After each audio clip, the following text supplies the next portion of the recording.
sa ating pong mga kapatid, sa ating pong mga pamilya sa Facebook sa Luzon, Visayas, Mindanao, sa ating pong mahal na mga OFWs na sobra ang sipag at sobra ang tulong sa ating bansa. Magandang hapon po sa inyong lahat.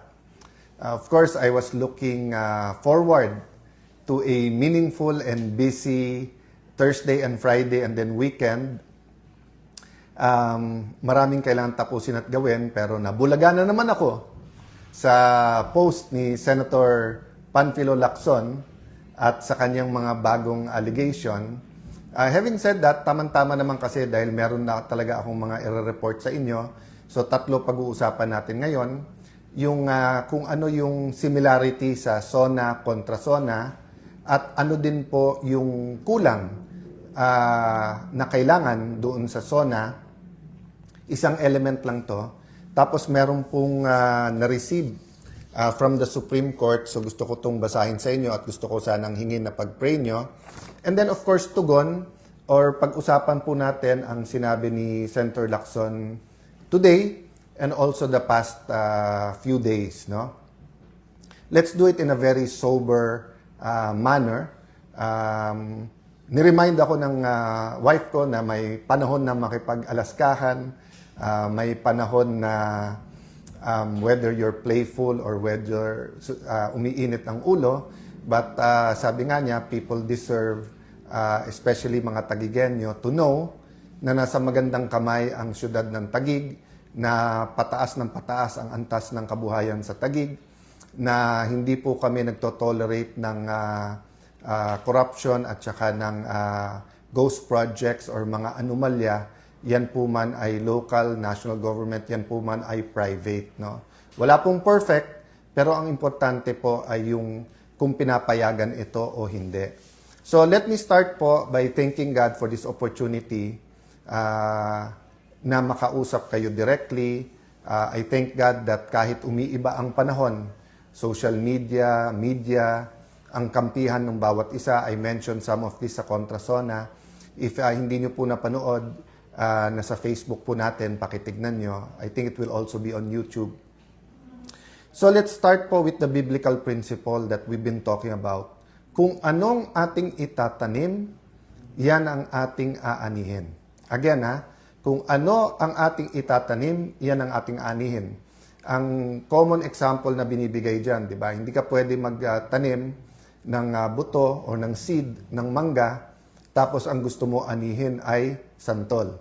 So sa isang bansa, hindi pwedeng bad governance. For example, kulang sa planning, wala kang planning sa mass transportation, yan ay maging mga bus lane o yung mga rapid bus systems, yan po ay maging mga trains, mga ferries, tayo archipelago, kaya yung RoRo napaka-importante. Pag hindi mo plinano yan, tapos magkagulo, traffic parate, baha parate, hindi mo pwedeng sabihin ngayon, ba't nagkaganon? Kasi ano ba ang tinanim natin? Kung ano tatanim natin, yan ang ating anihin. So napaka-importante din malaman yung why, yung bakit, di ba? So why do we have to talk about all of this and why do we have to talk about yung allegations ni Senator Lacson? Siguro yung iba, meron pong ilan na kahit sa page natin na tumutuligsa sa akin, sa aming magkapatid, ni Senator Pia, at sabi tumahimik na lang kayo. So bakit po namin kailangan magsalita? You know, we all, when let me address myself to Christians, no?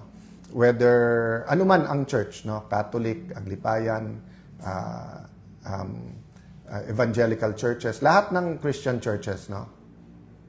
I reference the Christian churches because alam ko yung prayer. Hindi ko alam yung prayer ng ibang religion. Although may curiosity din ako at pinapakinggan ko minsan. But, di ba sa lahat ng Christian, meron tinatawag na the Lord's Prayer o yung tinuro ng Panginoon Hesukristo. At may part doon na nagsasabing, your kingdom come here on earth as it is in heaven. So, ibig sabihin, may recognition tayo na ibang-iba po ang kingdom sa heaven at yung kingdom dito sa earth. Ibang-iba po kung ang Diyos natin ay tunay na Diyos kasi doon walang sakit, walang sinungaling, walang pagnanakaw, walang gutom, and kultura din yon. Pero sa ating bansa at sa kahit anong bansa sa buong mundo, stealing, cheating, lying, yung makaisa ka sa kapwa mo. So even in the best run countries, hindi rin po perfect, di ba? Pero dun sa hindi maganda ang pagpapatakbo ng bansa, inaani po talaga natin ay kahirapan, no? Hindi mapagamot ang mga kamag-anak, hindi makapag-aral mga anak, napipilitan humanap ng trabaho sa abroad, hindi makakain ng 3 beses sa isang araw, tapos hindi talaga mawala-wala sa atin ang mga may trabaho nga, pero isang kahig, isang tuka, meaning hindi man lang makapagpahinga o hindi man pwedeng umabsent kahit may sakit na, kasi pag umabsent, wala talagang kakainin. So yung bakit kailangan natin lumaban, kasi po, iilan lang po kaming nagsasalita. At kahit naman po ako, nung hindi po ako yung front and center, iilan silang nagsasalita. At marami sa kanila ay kinukulong, kinakasuhan. Yung KKK, kung tawagin ko po, no? Kuyog, tapos kaso, tapos kulong. At isa si Senator Lacson sa nagpapairal din nun. So makita po natin sa Blue Ribbon Committee, nung nag-umpisa kay Senator Marcoleta, maganda po yung umpisa. Pag take over ni Senator Lacson, biglang tinuro kay Senator Jinggoy, kay Senator Joel Villanueva, kay Senator Chis Escudero. At nung matuturo yung ibang senador, pero kakampi niya, parang medyo natigil doon. So, ganun din po, no? Nung una, kung saan-saan tinuturo, kung umaabot na sa mga sekretary, umaabot sa Malacanang, pero si Senator Lacson, hindi na dinala yung witness, siya na yung sumagot. On the record po lahat yan. At siya naman po, sinasagot niya yan. So, paano tayo humantong dito? So, doon pa muna po ako sa bakit. Pag wala na pong nagsalita at na-cover up po, to be fair to this administration, to be fair to President Marcos Jr., investigasyon may lumalabas. To be fair to Secretary Dizon, for example, iniikot niyo yung mga lugar at pinabibilisan. Pero yung hinahanap natin na komprehensibo na lahat ng lugar at lahat ng kontrata, wala or bitin pa. And then you have, of course, people, hindi ko na sila isa-isayin, ayaw ko sila maging target, whether yan ay mga kongresista, yan ay mga progressive groups, yan po ay mga kolumnista, yan po ay mga matagal na sa politika or mga former secretaries ay nagsasalita, talagang may tinitignan, may tinititigan, di ba? So there are much bigger contractors, especially if they're powerful or powerful contractors of the powerful people, na parang hindi tinitignan. Pero tignan nyo po, katulad sa akin, sa Taguig, after May 11, sinabi ko na po sa inyo, handa ako sa cost. Diba? Mahirap po, mahirap. Marami akong kinailangan sabihan na wag nyo ako alalahanin kung ako'y kasuhan nila o ikulong. Sana naman po, walang patayan, sana po walang assassination plot, and I don't think naman na meron. Pero yung kaso at kulong, tinanggap na po namin yan, di ba? At marami nagsasabing, yung kaso ni Senator Marcoleta, wala yan, hindi totoo yan, never nagkaroon ng ganyan, na campaign donation, sasabihin plunder, tapos sinabi yan, sa mga nag-donate, like Mike Defensor, huwag kayong mag-alala, bailable yan, kasi hindi naman, porque nag-donate ka at siya na plunder, ikaw rin, pero kita mo, nakakulong na sila ngayon, di ba? Sabi nga ni Senator Jinggoy, sa tamang panahon, di ba, yung ebidensya din ng hawak niya. So, mabigat po kung tingin nyo po hindi stressful, kung tingin nyo po kahit kami nakasmile na parang araw-araw, tinatanong namin sa sarili namin kailan magbabago, kailan po ang mahirap, hindi na kailangan isipin ang pagpapagamot sa kanilang mga anak, kailan po ba yung mga probinsyang napabayaan ay magkakaroon din ng tren, ng internet. Yan po ipangarap natin lahat. Ang question, sinong tatayo, sinong lalaban, sinong magsasalita. Madali pong sabihin matapang pag nasa administrasyon. Senator Lacson, I never doubted na matapang. Pero katulad ngayon, kaya madaling magturo sa lahat, lahat nasa kanya eh. Lahat sa administrasyon, lahat kakampi niya eh. Di ba? So, ibig sabihin, magpalitan man kami ng akusasyon, hawak niya lahat. Sa akin, sinong tutulong, sinong may hawak ng dokumento na ilalabas. Pag pinail ko halimbawa libel, kasi kung ano-ano sinasabi, baka matanggal pa ang piskal eh. kapag ka-final nila, no? Yung kaso sa mga committees, I believe naman in the independence sa bawat isang mga senador, pero yun nga kasi style ni Senator Lacson, old style yon, yung may dossier ka, may hawak ka, tapos ililik mo through your other colleagues na, eto mga hawak pagka nagkalaban or kaya makikipagkaibigan sa'yo, pero once na hindi kayo nag-agree, tututukan ka na. At ngayon, ako naman ang sinasampulan niya, di ba? So, may score yan eh. So, sinampulan niya si Jinggoy, sinampulan niya po si Senator Marcoleta, Senator Chi, Senator Joel. So, 2-all lang score. So, syempre, medyo nagtatampo din si Senator Lacson, ba't nagkaganon? Problema, di ba, nagkaroon ng coup sa Senate, nakaupo kami, 13, kailangan nila ng boto. So, now, ako naman po ang tinututukan niya. Sabi nung iba, Sen, siya lang po yun, walang kilalaman ang Malacanang, wala yung iba. I don't really know, and I'll give Malacanang the benefit of the doubt.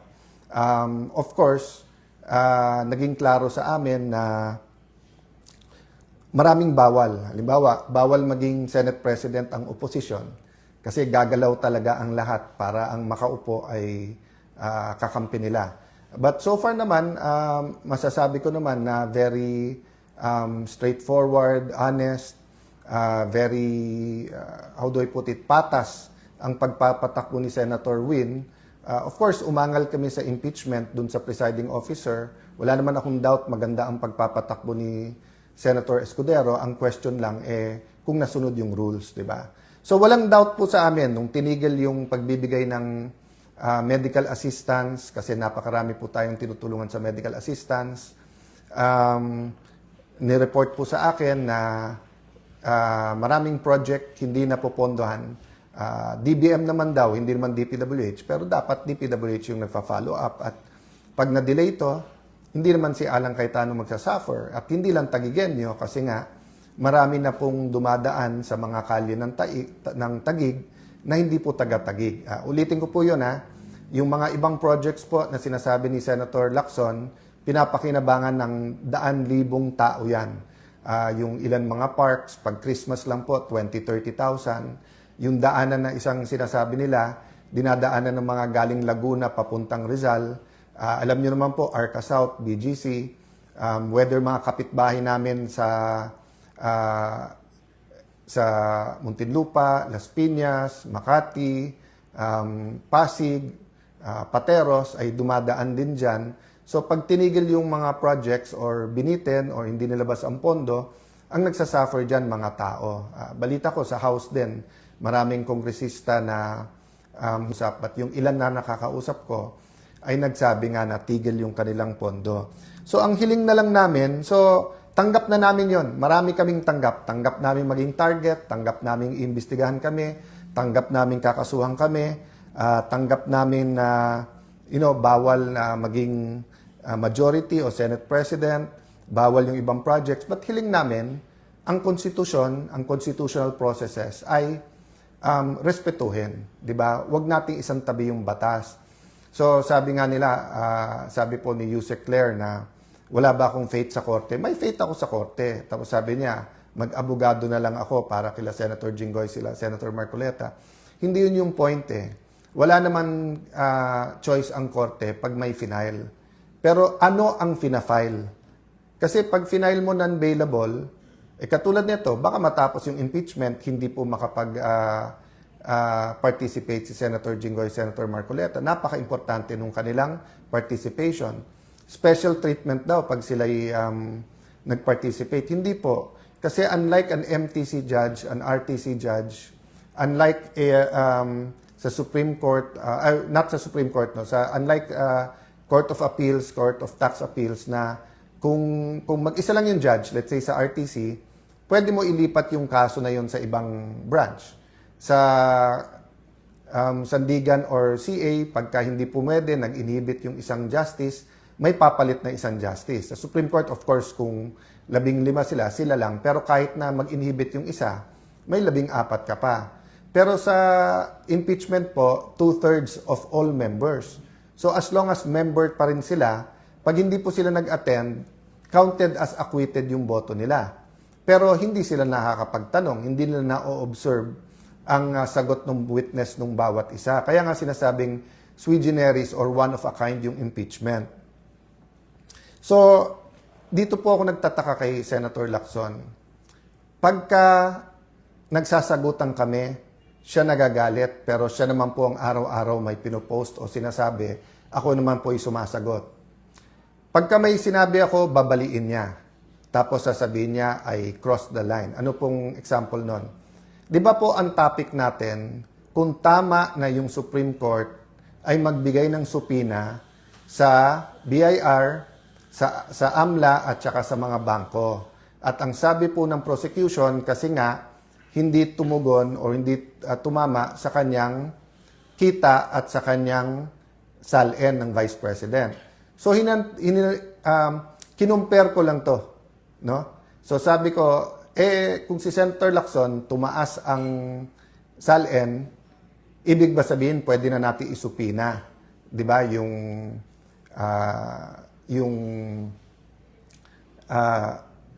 BIR, AMLA at saka ano. Ako din ang sumagot. Sabi ko hindi. Kasi just because tumaas ang salin mo, hindi ibig sabihin may mali. So hindi ko na siguro kasalanan kung mali ang rinig niya. Of course, sa kanyang pamilya or sa mga malalapit sa kanya na stress, paumanhin na na-stress kayo.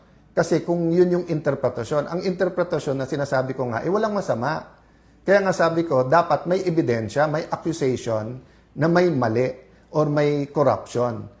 Hindi ko sinabing ganon. Pero nung sinabi niya kasi sa akin na may anomalya sa Taguig, so syempre sabi ko, edi side by side tayo. 'Di ba? Lista ako ng 2-3 na meron din ako suspicion na hindi maayos sa iyo. O tapos yung sa akin, and then yung sa bayan. So ulitin ko po nung nag-umpisa to, sabi ko, gusto mong imbestigahan si Alan Cayetano or kahit anong tingin mong link sa akin, sige, pero isabay natin sa investigasyon sa'yo, and then, ang dapat primary investigation, yung sa pangkalahatan sa buong bansa, yung flood control. Sabi niya, hindi, unahin natin si Alan Cayetano. Okay, so ano nangyari at bakit niya sinasabing humihingi ako ng ceasefire? So nung simula siyang magsabi ng mga alegasyon, nakikinig lang ako, sabi niya may ghost. Di naman niya sinabi ko saan. So syempre, sinabi ko lang, wala. O, uusap-usap yung mga senador. At alam niya yon. At isang senador nagsabi sa akin, ako mahigit sa isa, Alan, hanggang saan to? Sabi ko, yung para sa bansa, kailangan lumabas yung totoo. But reasonable kami. At hindi kami papayag sa sinungaling, hindi kami papayag na kung saan-saan dinadala, di ba? Ang gusto lang namin, patas at lumabas yung totoo, katotohanan. So sabi niya, pero Alan, pag naglaban-laban yung mga senador at araw-araw na lang laban-laban senador, 3 mangyayari. 1, baka bumaksak ang rating ng senador, baka bumalik yung plano na mag-chacha or mag-charter change at alisin ng senador. Ayaw naman natin yan. Sabi ko, yes, ayaw natin yan. O, pangalawa, baka mawala yung focus sa mga anomalya na dapat tinitignan natin sa iba't ibang mga ahensya. Sabi ko, yes, unless yan ang gusto ni Senator Lacson. Unless ginagamit niya talaga to para pang-distract, unless may nag-uutos sa kanya at ayaw niyang dun mapunta, gusto niya nasa amin yung focus o siya yung nasa dyaryo araw-araw. Sabi niya, pangatlo, Alan, hindi mo ba na-realize yung hirap ng ating kababayan? So sabi ko sa senador na mga kausap ko, alam ko, bakit? Hindi naman ako sa subdivision nakatira eh. So yung mga kapitbahay ko na nagta-tricycle, na naglalakad na lang, o yung mga kapitbahay ko na may tricycle na minsan tumitigil na lang sa pagpapamasada dahil nga sa taas ng presyo ng gasolina at ng diesel, o dun sa mga nagrereklamo sa presyo ng kuryente, yung iba nababasa lang sa dyaryo. Sa amin, na nakatira kami sa isang community na very humble, at sa amin na very open kami sa aming community, may lumalapit talaga para sa tulong, whether yan sa kuryente, sa pagkain, sa paggagamot. Tapos tatanggalan pa kami ng pondo or ng karapatan na mag-endorse pagka dito sa medical assistance. So tignan nyo naman po kalagayan ko.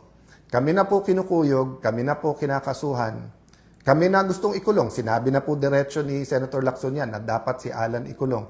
O okay na. Ang hinihingi ko lang, patas at huwag gamitin ang batas sa pabor lang sa iyo. Okay. So, sabi nung ibang mga senador, anong pwede natin gawin? Sabi ko, ayusin lang natin. Di ba? Imbestigahan ang dapat imbestigahan. Wala naman nagsasuggest ng kung ano-ano. Ang salitang ceasefire hindi po nanggaling sa akin. Tinanong ako ng isang senador na habang inaayos natin lahat, wala pa naman members yung ibang committee, habang hinihintay natin ang SONA, yung LEDAC, ano ba tingin mo, Alan? So, sabi ko, walang problema ako kung ano nasa harap ko, yun ang gagawin ko. Basta pag may lumabas na ebidensya or may bagong issue, kailangan lumabas yung totoo. So, for example, sa kuryente, di ba? Yan po ba ay batas lang o meron talagang kumikita dyan? Yung presyo ng langis, yan po ba talaga ay dala lang po ng conflict sa Middle East o meron po talagang mga oil companies na nagte-take advantage? Kaya marami nagagalit sa akin. Kasi whether yan po ay online gaming, whether yan ay vape, hindi ako pwedeng tumahimik dyan. Bakit? Mas takot po ako sa Diyos kaso sa tao. Di ba? So syempre po, gusto ko na may tiwala sa akin ng tao. But if it's a choice between one audience, God, and pagmamahal ng tao, ang pipiliin ko pagmamahal ng Diyos. So blessing sa akin ng Panginoon na nandiyan kayo at sumusuporta at lalo kayong dumadami na nanonood dyan sa Facebook at sa YouTube at sa social media. Mamaya I'll go to talk about yung traditional media, no? So, nung ako'y tahimik, nagagalit si Senator. Nung ako'y nagsasalita, hindi naman araw-araw din yun eh. Sabi nila, araw-araw nagfe-Facebook. Tignan nyo po yung mga post ko. Hindi po araw-araw yun. I think it was 2024 or 2025 yung aking Cayetano in Action 365, no? At iba din mga topic natin doon. But ang point ko, nung ako'y nagsasalita, ang daldal ko daw, ang dakdak daw ng dakdak, kung ano-ano daw sinasabi, ano na nangyayari sa akin. Nung tumahimik naman ako, araw-araw may bago, baka guilty, hindi mapaliwanag. Tapos ngayon sasabihin na humihingi ako sa kanya na itigil niya. Hindi ko po, sabi ko, haharapin ko. Ang hiningi ko nung tinanong ako, yung salitang ceasefire sa ibang senador na galing yon. At ang sagot ko nga, guys, hindi nyo kailangan kausapin kasi titignan nyo nga. Tahimik nga lang ako, inihintay ko lang yung aligasyon. But syempre, pagka medyo may sinabi na tingin ko ay kailangan sagutin, sasagot ako. So, for example, let's go to the mainstream media or traditional media, TV, radio, dyaryo. Nung bata ako, pag sinabi ko, halimbawa, magnanakaw si Juan de la Cruz, siguro on the first day, lalo ko si Juan de la Cruz ay kilala, lalabas yan sa front page, sa inner pages, babasahin sa radyo yan, baka lumabas sa news na Cayetano says, Juan de la Cruz is allegedly magnanakaw. Pero pag yung second day, sinabi kong nagnakaw ng bahay yan, ng agaw ng lupa, pero wala akong puweba, wala akong nilabas na specific, baka hindi na ilabas sa news yan. Pag susunod na araw, sasabihin ko, carnapper yan. Pero hindi ko maturo ko anong kotse ang kinarnap. Nalalabas yan. Pero kay Senator Lacson, everyday nag-tweet-tweet, may ghost, baka hindi ghost, double appropriation, baka isang picture, baka ganito. Araw-araw, nasa lahat ng dyaryo, nasa news. Hindi ko alam kasi hindi ko naman pinapanood interviews niya kung tinatanong man lang siya, Sir, ano yan, saan? Pero nire-report, di ba? So, wag din magtaka yung mga kapatid natin sa traditional media, sa mainstream media, kung bakit mas marami ang may tiwala ngayon sa independent vloggers, kung bakit sa Facebook, YouTube na nanonood yung iba. Kasi nung araw, iba yung editorial standards, iba yung journalism, yung bigat. So, I mean, in general, nandiyan pa. Pero in my case, no, and in many cases, tignan nyo yung sinasabi ko, di ba? Na 1 week, inaaraw-araw kami. Tapos, halimbawa, yung sinabing, we are worse than Bulacan. No, napakalaking, ano ba yung pondo sa Bulacan, sa isang distrito lang yon, times 5 ba? Kaso sa Taguig. Tapos sa Taguig, yung pondo, kasama naman dyan mga kalye, kasama dyan mga multi-purpose buildings, school buildings. At sa Taguig, makikita nyo, gumaganda ang buhay ng mga tao. I really don't mind the investigation. Basta patas lang. So, concern po yan ng buong Senado at ng mga kasamahan. Kaya lang nga, medyo ilag din kay Senator Lacson. And ayaw ng maraming senador na may gulo. So for example today, di ba? Alam niyo po, hindi ko ka-close, hindi ko kasundo si Senator Erwin. Pero I support yung hearings niya sa Committee on Energy para mapababa ang presyo ng kuryente. Nag-privilege speech siya, hindi na ako nag-interpellate. Bakit? Baka matumbok niya eh. Pag natumbok niya, kahit hindi ko siya ka-close, at bumaba presyo ng kuryente, good for all of us. Di ba? So, hindi ko na po sinagot yung mga reasons kung maghihiring o wala. Kasi nga, marami pang pag-uusap. Ako mismo, hindi ko, without Senator Marcoleta, without Congressman Mike Defensor, I don't know sino pa yung mga witnesses na pwede. Marami ako alam, marami akong nakita. Pero hindi naman pwedeng ako mag-testify, lalo kung hindi ko hawak yung mga dokumento or nakita ko lang ito. Pero alam ko na marami pang dapat imbestigahan, di ba? So, ang point ko po mga kababayan, parang sala sa init, sala sa lamig ang gusto po ni Senator Lacson. Pag tumahimik, guilty na o umaareglo, etc. No? So, pwede ako either way. Pag sinabi ng mga senador, focus tayo sa ekonomiya, naghihirap mga tao, siguraduhin natin maganda takbo ng impeachment. Pag sinabing ilagay natin sa tamang timing yung hearing.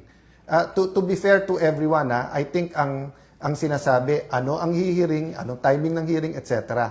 Walang nagsasabing, meron pa isa-isa na gustong i-cover up to. So, kung si Senator Lacson sinasabi niya, mali ako at hindi siya kasama sa cover up, itama niya yung daan. Pero yung pinapakita niya sa tao ngayon na paggising niya sa umaga, ako lang nasa isip niya, 'di ba? At kami lang masama, samantalang makikita niyo yung kagandahan ng aming syudad. Very, very unfair po to. So, I'm giving Malacanang the benefit of the doubt. Kaya lang, siyempre, pag sinasabayan ng NBI na kung ano-ano sinasabi, tapos mali-mali, tapos hindi i-correct ang kanilang sarili, alam niyo po, yung sinabi kong tapang nila kasi nasa kanila naman ang lahat. Yun po yung sinasabi ni Senator Lacson na sabi niya, na wala akong hawak ng mga bala, pupunta ako sa gera. Hindi ko na isa-isahin yun, but I have instances and I have evidence na kung saan binabaliko niya, kasi kaya niyang sabihan yung witness, eto sabihin eh. And then nakakulong ka na. Tapos yung witness, pagka isasuggest niya, yun ang state witness o hindi. So I'm not accusing anyone else as of now muna ha. Kasi nga maselan to and pwede namang ipakita yung ebidensya na hindi yung parang palengke yung atmosphere, di ba? So I've told everyone, kahit yung kumakausap sa akin, kumakausap sa amin o kung ano man. So hindi ko alam kung ano yung fear ni Senator Lacson. Ako'y tumahimik at sabi ko sa tamang venue at nasabi ko na po sa inyo dito po sa Facebook at uulitin ko, maraming katotohanan, next administration pa natin malalaman. Bakit po? Kasi yung atmosphere, yung mekanismo, yung batas, yung control din sa Senado, no, and sa ating buong bansa ay ibang-iba po ngayon, 'di ba? Pwede ba isabay-sabay? Oo, pero ayaw isabay-sabay. Ang gusto unahin lahat muna ng oposisyon. So, kung sasabihin pangulo para sa lahat, let's give him the benefit of the doubt, but nasa action wala sa salita 'di ba? So kung isa-isahin kami mga oposisyon, tapos sasabihin ni Senator Lacson, kita mo, hindi guilty, etc. Siya na lang namimili eh. Si Senator na lang Lacson na lang mamimili kung sino dapat kasuna o hindi. So kung final mo sa ombudsman, di pabayaan mo yung ombudsman mag-imbestiga at tignan natin. O kung gusto mo naman sa mga committee, iba't ibang committee sa Senado, basta patas. Ilabas ko rin yung alam ko, whether sa iyo or kung paano mo tinatakot yung ibang mga senador. So, napakarami nito, guro, bukas or Saturday na yung sa kontra zona-zona. Konting teaser lang. Ang tingin kong kailangan talaga natin is a common vision. No? So, hindi ko sasabihin sa zona lang. Sasabihin ko pati sa kontra zona. Aside from the preamble, how do we articulate a vision that everyone can come behind? But anong similarity ng zona at kontra-zona? At I think this week, sa Monday, Tuesday, mga congressman naman sa opposition ang magko-kontra-zona, papanoorin ko rin yan. Mahirap lang dahil sabay-sabay sa Senate. I think ang magiging common theme, yung hirap ng nararamdaman ng ating mga kababayan. Kahit maganda ang trabaho ng ating mga OFW, kahit po medyo gumanda na ang negosyo ng iba nating kababayan, ang common word po ngayon ay mahirap. May konting common question, may pag-asa pa ba? Ang sagot dyan parati meron. Kasi kung sa Panginoon tayo aasa, meron talagang pag-asa. Let me close by reading this. I was looking for sabi ko nga yung biblical principle, 'di ba? Kung anong itatanim, yan ang aanihin. But I was really praying. I was asking God, asking the Lord Holy Spirit to lead us. Dinala niya ako dito sa Psalm 9, 17 and 18. Sabi sa Psalm 9, 9, 17, 18, "The wicked will go down to the grave. This is the fate of all nations who ignore God. But the needy will not be ignored forever. The hopes of the poor will not always be crushed." So hindi po ako nag-focus doon sa the wicked will go down to the grave kasi mahirap po, lalo kung leader ka, sasabihin mo, siya righteous, siya wicked, etc. So let God judge. But we know that a community, a church, a nation, business can become wicked. Pero nakalagay dito kasi, this is the fate of all nations who ignore God. So rule number 1 for me now, sa lahat ng pinagdadaanan natin, even sa disputes among the senators, wag na natin sabihin ito, hindi ko naman sinasabi ako maka-Diyos, kayo hindi. Ang sinasabi ko, hindi natin pwedeng exclude ang Panginoon sa usapan kasi siya lumikha sa atin, siya may kapangyarihan. At ang sinasabi ko, hindi yung sinong kakampi ni Lord. Dapat tayo kumampi kay Lord. At sabi dito, hindi dapat i-ignore ang Panginoon. Pangalawa, the needy will not be ignored forever. So yes, nababanggit sa bawat speech, sa SONA, I do believe all 24 senators care for the needy. Pero kahit papano po, nai-ignore pa rin kasi hindi rin natututukan. Yung lang Secretary of Health, bago po inalis ba o nag-resign talaga, sobra po ang dinulot na damage sa ating health system at sa mga hindi nabiling gamot, sa mga bakuna and everything. Tapos nakalagay dito, the hopes of the poor will not always be crushed. So hindi sinabi dito na meron may hope, meron wala. Ang sinasabi minsan nakra-crush, 'di ba? Tama, 'di ba? Kasi kung halimbawa po kapatid mo o anak mo nagkasakit, namatay dahil walang gamot or gutom na bansot, na stunt o kaya hindi nakapasok sa trabaho or naging baldado dahil nga sa malnourishment, sa sobrang malnourished nakra-crush yung hope ng tao. So, yun po ang pakiusap ko sa buong Senado, even kay Senator Lacson, even po sa lahat ng nanonood dito. Let us be bringers of hope. I have no problem finding a solution na matuloy lahat ng investigasyon. Hindi lang Senado ang pwede mag-imbestiga, pero dapat din mag-imbestiga ang Senado. Pero hindi venue ang Senado na magtirahan ang bawat senador kasi kung hindi, wala na tayong magagawa. Pero hindi mo rin masisi ang isang senador, kasama na ako doon, na kung tatargetin nyo doon, magdidebate talaga tayo araw-araw kasi nga, kailangan ko ano ilalabas nyo sa akin, may ilalabas din ako. At wag nyo pong sisisihin if we will defend ourselves because we cannot defend the nation if we cannot defend ourselves. Diba? You want us to lose credibility para hindi kami pwedeng tumayo para sa ating bansa. Tapos kami ang sisisihin nyo pagka yung credibility nyo ay apektado. So kung gusto nyo, 0-0, start tayo from scratch. But what's the point? The point is, let's all start from the basis of truth. And kaya nga tayo nagdadasal bago magsesyon. In the hopes na ang manaig, hindi yung gusto natin, pero gusto ng Diyos.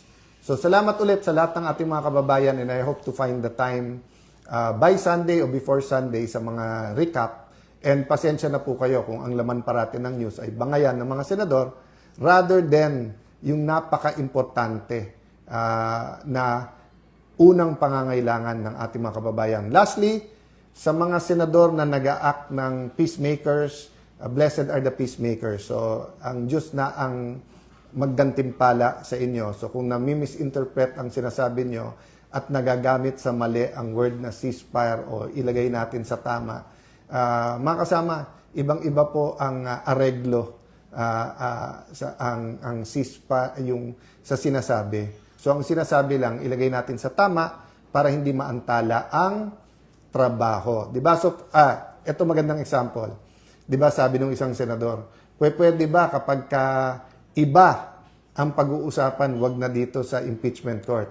Tapos sabi ni Senator Escudero, dahil meron naman sesyon, doon natin i-bring up sa sesyon. So hindi sinabing wag. Hindi sinabing walang karapatan, hindi sinabing ceasefire. Ang sinabi lang, ilagay natin sa ayos.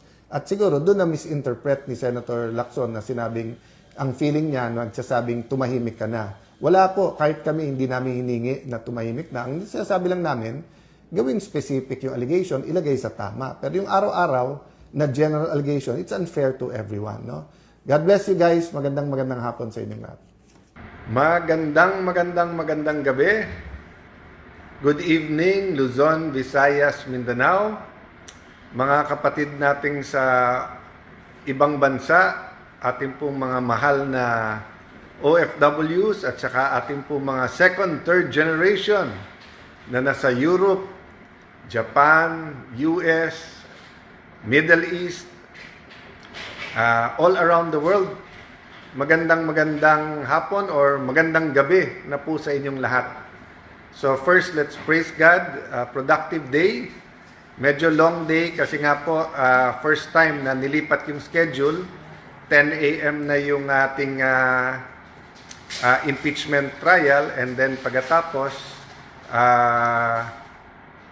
diretso na sa session, meetings in between.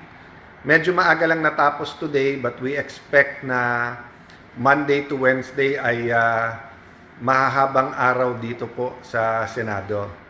So let me start out by praising God na sa pamamagitan ng mga pagsubok na ating pinagdadaanan, malalim ang pagdadasal, pag-iisip, repentance ng ating pong gobyerno, ng ating mga kababayan. For example po, dahil sa flood control scandal at parati itong paulit-ulit na binabanggit, kahit ang ating Pangulo, inuna po ito sa SONA kahapon, ibig sabihin po ito'y top of mind. So ang nangyayari po, everyone is praying. Sana Lord magbago Pilipinas. Sana may accountability. Sana lahat lumabas. And also because of that, on the toes, lahat ang pero naka-attention lahat ng politiko, whether very, very corrupt, not corrupt, corrupt. Kasi nga, alam na nandyan lahat ng mata. So siguro shout out sa mga taga DPWH, naghihintay pa rin, Secretary Dizon, ang buong bansa, ano yung major reforms para sure tayo na ang kikita talaga legitimately maganda gawa yung mga contractors. Pero yung iba't ibang mga sistema na 15, 20, 30% ghost ay mawala. So, of course, this is for all departments, no? Whether yan ay sa DOH, bago ang secretary dyan, dami-daming balita dyan na, yung balita dyan sa, sa DOH, walang delivery pero magaling dumiliver. Walang mga deliveries pero magaling mag-deliver.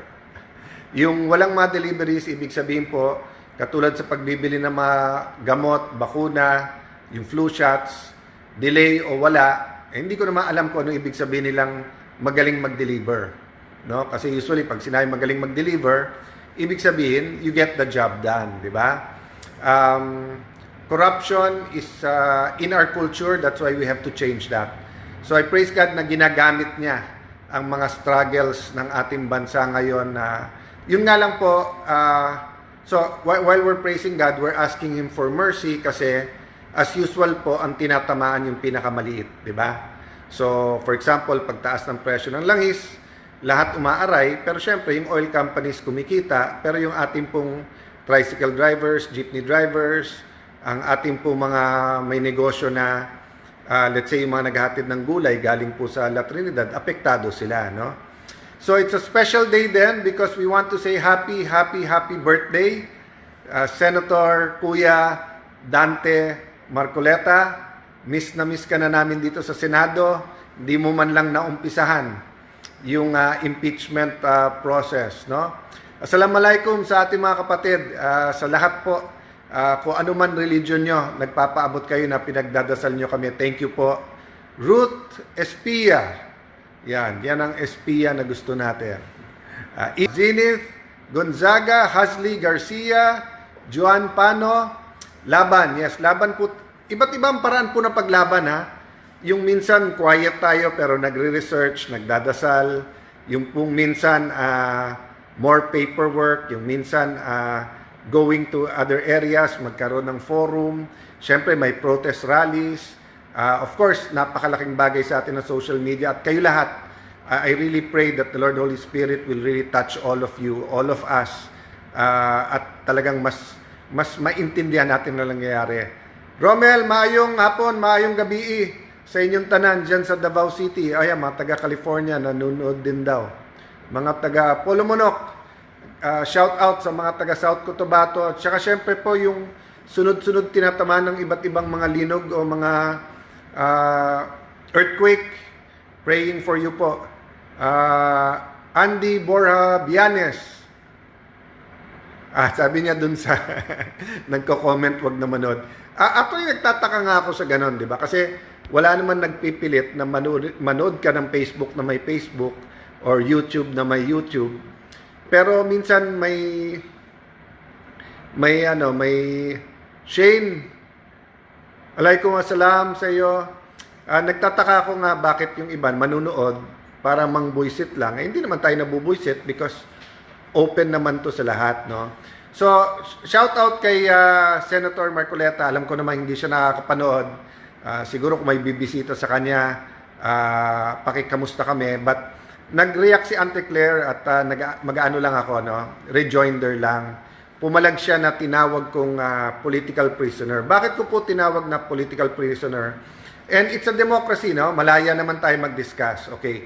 I have faith in our justice system. Abogado ko. So whether yan ay Supreme Court, CA, Court of Tax Appeals, yan po ay Sandigan Bayan, yan po ay mga piskalya under the DOJ. Ako'y naniniwala sa system of justice natin. It's not perfect. We're here as officers of the court. We should protect, we should encourage, we should make it stronger. Ang sinasabi ko po, lahat po na weaponize. So si Senator Jinggoy, hindi ko na ulitin yung napakarami ko nang sinabi. Siya na magsasabi sa inyo, sabi niya sa tamang panahon, ilalabas niya yung ebidensya na yun nga na kung sumama siya sa kabilang side o sa administrasyon, hindi na dapat siya nakulong. O si Senator Marcoleta, nagkakaisa naman po tayong lahat siguro, karamihan sa atin, karamihan ng lawyers na paano naging plunder